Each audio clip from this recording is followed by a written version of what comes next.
Desde hace mucho tiempo, desde hace demasiado tiempo, venimos haciendo trabajo sobre la Cámara de Cuentas. De hecho, uno de los trabajos que hicimos quizás hace 20 años, fuimos los primeros que dijimos que no era la Cámara de Cuentas, sino la Cámara de Cuentos. Podemos hacer varios programas de las denuncias que hacíamos de esta institución tan importante para el país, para fiscalizar, para controlar la corrupción, pero que lamentablemente siempre era un arma política. Veamos los grandes escándalos de la Cámara de Cuentas a través de los años. Todo eso a raíz del allanamiento de este lunes por parte del PETCA, porque entienden por fin que esto era una institución que gastaba dinero del Estado, se beneficiaba del Estado, pero no ayudaba al Estado.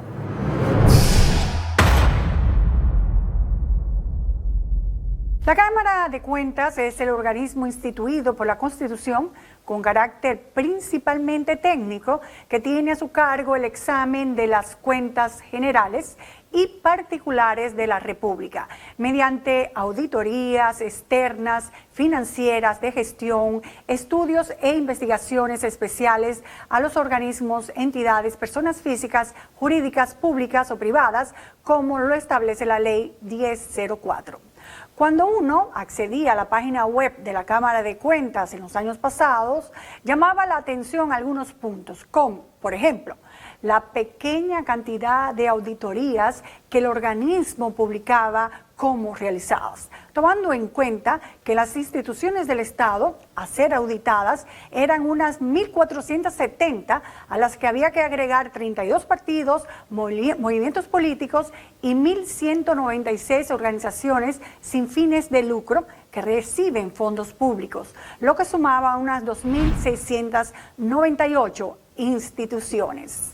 Muchas cosas llamaban la atención, pero una de ellas era, por ejemplo, el tipo de instituciones que eran auditadas, ya que la gran mayoría de las que eran publicadas correspondían a ayuntamientos y a juntas municipales.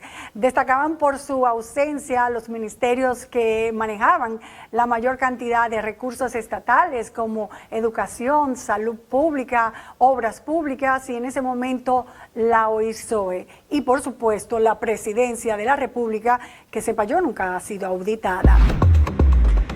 Aparte de eso, la Procuraduría Especializada para la Corrupción Administrativa, PETCA, siempre se quejaba de las auditorías recibidas. En una entrevista que hiciéramos en el 2014, a la entonces directora Laura Guerrero Pelletier, nos comentó que las auditorías que le eran repetidas de la Cámara de Cuentas no siempre permitían que se realizaran investigaciones que pudieran dar curso a un expediente acusatorio. Esas auditorías eminentemente lo que hace es hacer unos levantamientos administrativos, una serie de informaciones descriptivas y realmente no tienen ningún elemento conclusivo a la hora de establecer los indicios de responsabilidad penal.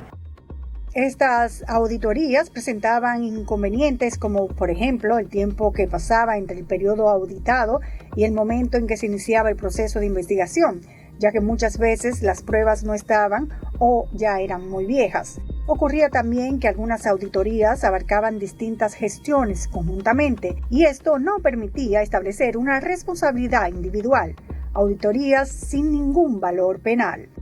Nosotros estamos peleando por un presupuesto mejor que espero que nos aumenten para poder hacer un mejor trabajo. La petición de más dinero no fue la solución, ya que ellos mismos se subían los sueldos de forma irregular en varias oportunidades y en varias gestiones. Si tomamos el presupuesto de esta institución correspondiente al año pasado, 2020, donde le fueron asignados 974.248.087 pesos. Solo en nómina se destinaba 716.011.353 pesos, con una exorbitante cantidad de empleados, 510 para el trabajo que se realizaba. Llama mucho la atención que pese a los lujosos sueldos que devengan los miembros del Pleno, el presidente 423.000 y los demás 379.000, en las relaciones de cuentas por pagar a suplidores figuren gastos, por ejemplo, de lavandería, que van desde 34.917 pesos a 51.511 pesos durante todo el año 2019 y 2020. Eso significa, señores, que nosotros, todos nosotros, estamos pagando la lavandería de los miembros de la Cámara de Cuentas. ¡Qué bien! O sea que salían bien vestiditos, bien arregladitos con la lavandería que pagábamos todos nosotros. Los gastos superfluos han sido constantes en la gestión de la Cámara de Cuentas. Recordemos una investigación que hicimos en el 2008, cuando el expresidente de la institución, Ángel Terrero, nombró a una persona a la que se le pagaba subrepticiamente para enseñarle a jugar golf a los miembros del organismo, con la excusa de una actividad institucional que se llevaría a cabo en Punta Cana, así como los consumos en restaurantes caros como la Casa de las Paellas, Boga Boga y El Mesón. Y no se podría quedar, señores, hasta la compra de tabacos por miles de pesos en la empresa Baldwin Cigars.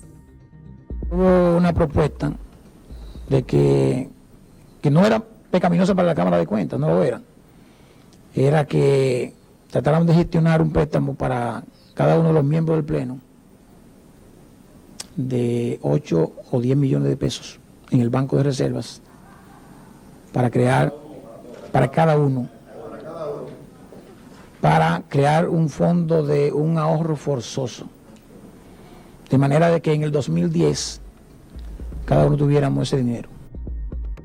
Los miembros del Pleno en aquel entonces estuvieron involucrados en múltiples denuncias, lo que llevó a la Cámara de Diputados a levantar una investigación a través de una comisión especial y posteriormente enviar a juicio político a los involucrados. Como podemos ver, las auditorías siempre han sido instrumentos para ocultar actos de corrupción.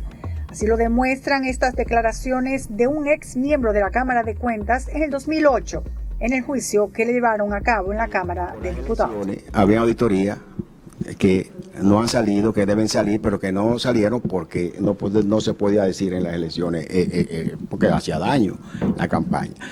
Yo dije que se han hecho, que van a salir alrededor de 90 auditorías y que de ahí se van a caer altares. Eso fue lo que yo dije. Pero, espérate, por ética profesional, yo no puedo decirlo así, tan fácil. Pero no cayeron los altares, porque las auditorías fueron archivadas de inmediato, según declaración de Henry Mejía, miembro en ese momento de la Cámara de Cuentas. Que evidentemente cuando el Pleno las analizó, entendió los técnicos que esas auditorías carecían de los mecanismos y las normas legales. Y el Pleno decidió suspender esas auditorías para iniciarlas nuevamente. Evidentemente, y es una crítica que se le hizo al informe de la gestión anterior del 2006, evidentemente no había el tiempo suficiente para someter a esas instituciones. Y si pasamos a las declaraciones juradas, eso es ya otra historia. La deficiencia de la Cámara de Cuentas era más que notoria. Pero es cierto que usted no ha hecho sus declaraciones juradas. Hermano, pero tú tienes que respetar. Si atiende este tema, atiende este tema. ¿Qué primero? Mira, atiende este tema, ¿qué es más importante que esa vaina? Esa fue la respuesta airada del presidente de la Cámara de Diputados, Radamés Camacho, en 2018, dadas las presiones ejercidas por medios de comunicación ante la no presentación de su declaración jurada de bienes. Las declaraciones juradas parecen ser más que un documento para luchar por la transparencia, una competencia de quién enrostra más sus bienes, cayendo en un ranking de los funcionarios más millonarios. Nadie nunca fue investigado o sancionado por falsedad en la declaración jurada de bienes, aun cuando la ley creó un departamento fiscalizador solo para eso.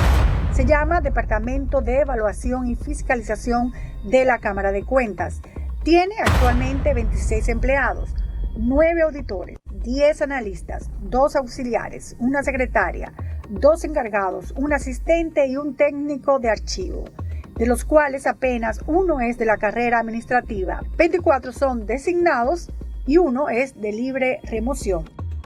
Llama la atención que una secretaria en ese departamento gana lo mismo que un auditor, 62.609 pesos, y que una asistente devengue 134.860 pesos mensuales, mucho más que un analista que apenas tiene un sueldo de 62.000. Este equipo de 26 personas nunca detectó irregularidades, al parecer. Por eso, declaraciones juradas de bienes como la de Kingsberly Taveras, que fuera ministra de la Juventud y actualmente está siendo investigada por el Ministerio Público, pasaban por alto. Estamos aquí porque la Cámara de Cuentas de la República Dominicana ha sido parte del problema y no de la solución. Ha sido cómplice de la corrupción y no defensora del erario. Ha actuado en contra de la democracia de la República Dominicana y no en su favor. Esa es la razón por la que el Ministerio Público, dentro de la investigación que lleva en contra de los miembros de la Cámara de Cuentas, ha hecho este allanamiento en el día de hoy. Mientras, el presidente de la Cámara de Cuentas, quien no renunció aun cuando el presidente Abinader públicamente solicitó las renuncias de todos los miembros por entender que no realizaban su trabajo, espera que el Ministerio Público pueda aportar pruebas de lo que ha denunciado. El que alega un hecho de justicia tiene que probarlo, y yo no he visto las pruebas todavía. Vamos a esperar que presenten la acusación, y entonces cuando tengamos todos los juegos, porque una cosa es hacer declaraciones ante la opinión pública y otra cosa es presentar una acusación ante el juez. Son situaciones muy diferentes. Mientras tanto, nosotros tenemos lo que es la presunción de inocencia, que es un derecho constitucional. Margarita Valenciano, miembro de la Cámara de Cuentas, que hace algunas semanas se postuló para seguir en el cargo. Y cuando un diputado le preguntó que qué pasaba en la Cámara de Cuentas, dijo la verdad, o sea. La situación, ¿cuál es? Que desde el año 2018 en la Cámara se estaban dando una serie de situaciones de informes ya aprobados que entonces querían volver para atrás a modificar ya resoluciones de algunas instituciones que estaban aprobados para presentarlo al PETCA porque tenían indicios penales. Aunque el día del allanamiento el titular del PETCA no reveló cuáles instituciones y funcionarios fueron beneficiados con alteración de los informes financieros, días después declaró, según reseñas periodísticas, que entre esas auditorías maquilladas figura una realizada a las obras construidas por Odebrecht en 2002-2014. Ahora solo hay que ver si estos miembros de la Cámara de Cuentas pueden rendir cuentas.